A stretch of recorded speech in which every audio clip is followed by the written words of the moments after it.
Sa Davao City, muling binanata ni Pangulong Duterte ang ilang media company. Nagbanta ang Pangulo na sasampahan niya ng reklamo ang ABS-CBN dahil sa hindi raw nito pag-ere sa kanyang campaign ad nung eleksyon. Wala pang tugon ang ABS-CBN kaugnay sa huling banat ng Pangulo. Binira rin ng Pangulo ang pahayagang Philippine Daily Inquirer. May report si Trisha Zafra.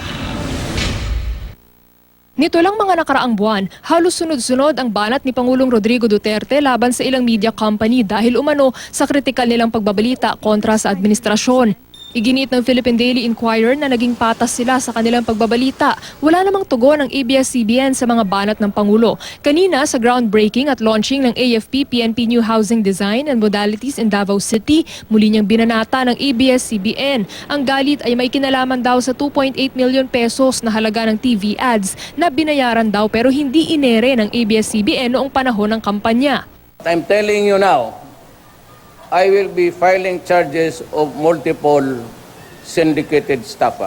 Muli ring binanata ng Pangulo ang Philippine Daily Inquirer at sinabing kukunin na ng gobyerno ang Mylong property sa Makati na nirentahan ng Sunvar Realty Development Corporation sa napukor ng 25 taon. Ang Sunvar ay pagmamay-ari ng mga pamilya Rufino at Prieto, ang may ownership interest sa Philippine Daily Inquirer. Matapos kasi ang 25 taon, hindi na pumayag ang napukor na i-extend ang kontrata. Pero sabi ng Sunvar, sila ang may exclusive option na rentahan ito muli ng 25 taon. Yung propiedad ng tao, ng gobyerno, sa panahon ko, isa sa uli ninyo. Return it to the government. You got that property for 25 years for its song. Then another 25 years as a sweetheart deal. It ended several years ago. Ang ginawa ninyo, mag-file ng kaso. Lumabas din ang hinanakit ng Pangulo laban sa mga komentaryo ng media. Mukhang pera. Tapos kung mag-editorialize kayo, yung mga komentaryo ninyo, kami ang masasama.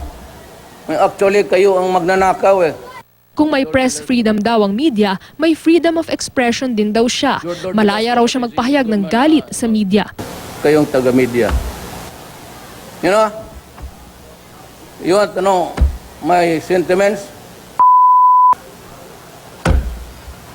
Salamat.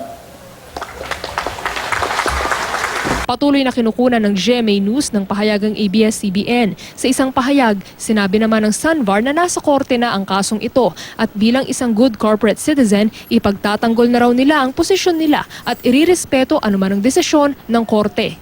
Nagsalita rin ang Pangulo patungkol naman sa hindi pagtanggap ng Pilipinas sa halos 14 billion pesos na ayuda mula sa European Union. It was not my idea initially.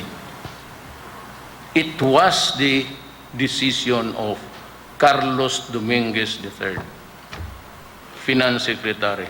Taga Davao yan, kababata pa yan. Ayan, bright yan. Look, President, if you receive accept the money, they will have the right to question where the money and interfere in our.